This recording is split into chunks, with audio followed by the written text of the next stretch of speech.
cricket and religion should never be in the same domain. And I think people need to calm down.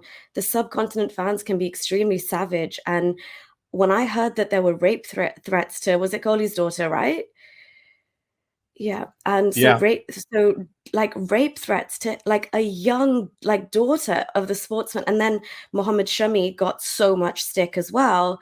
And you're like, everybody can have a slightly bad day at the office. It's so natural. And people really need to stop attaching this extreme nationalism with their loyalty and devotion to a cricket team. Your cricket team does not and should not represent your entire national identity. It's just a bit of fun. But yeah. Or religion either. So, but if we follow their logic, when, as you said, when Pakistani players managed to defeat India, then it was the win for Islam. Then, by the same logic, this guy he destroyed Pakistan in the final part of the game. So this one infidel defeated Islam today. There's so many people who were praying that day, but here's the point that I thought about it. Is imagine how many Pakistanis were remembering and calling out for Allah, but in the end, it didn't work. It could only mean two things: A, Allah was with the kuffar, or he doesn't exist. Which one is your pick, Nuria? I'm gonna say, oh, it's a tough one, Horace. It's really tough. Yeah, Oh God, let's just go with number two. Okay, well, I'll go with that too. But having said that, you said that how players have been subjected to this abuse, both from India and Pakistan.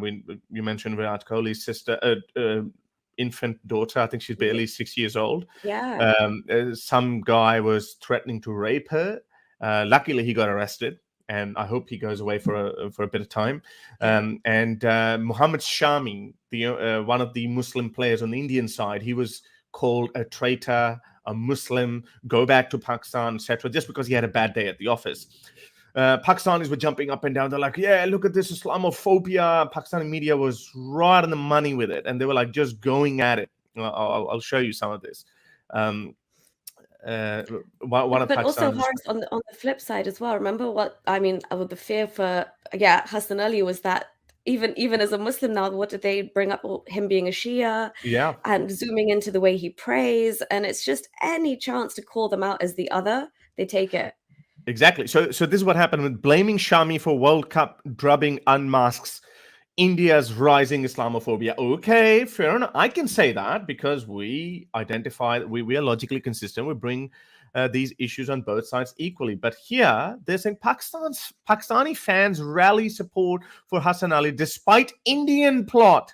Now they're calling it an Indian plot. Cricket drama is truly unique. So, and that's what Indians were saying. Indians were saying, well, no, we're not spreading hate about Mohammed Shami. We respect Mohammed Shami. These accounts that are trolling Mohammed Shami, calling him traitor or go back to Pakistan are actually operating from Pakistan. And that's exactly what Pakistanis are now saying. Pakistani media is now saying about Hassan Ali. So let me show you some of the comments that were being made towards Hassan Ali. What he said. Look at this. Fursat ho to match ko time doge na, MF, just basically cursing. And in some places he's been called that you're a Shia as well, and all kinds of abusive language being used against him. So that is so horrible. There's so many other screenshots as well. So I think I probably had them, but it doesn't matter. I think oh, there you go. What is this one? He's a Shia. He's a Shia. So all these one, Hassan Ali is a Shia, and apparently he's actually not a Shia. But again, it's the same logic, it's the same mentality of the people. So, and how easy is it to sit be an armchair critic of if you talk about dropping a catch, I don't see any way your body would even be agile enough to attempt a catch like that. And you're going to sit at home from your armchair and criticize others. It's really not a good look. But yeah. All right, so let's hope Pakistan or Pakistani politicians and ex-players would have learned their lesson, and hopefully they'll lead their crowd that don't bring religion or nationalism. Maybe nationalism, fair enough to some extent, but don't cross the line, because it's always going to come back and bite you on the bum. Because And one day you're going to lose. Some days you're going to lose. How many other infidel teams out there are that are playing against Pakistan? And India has, not to mention, India managed to defeat Pakistan 12 times leading up to this game. And if India, you're going to regard India as the infidel state, then looks like infidels come out on top most of the time.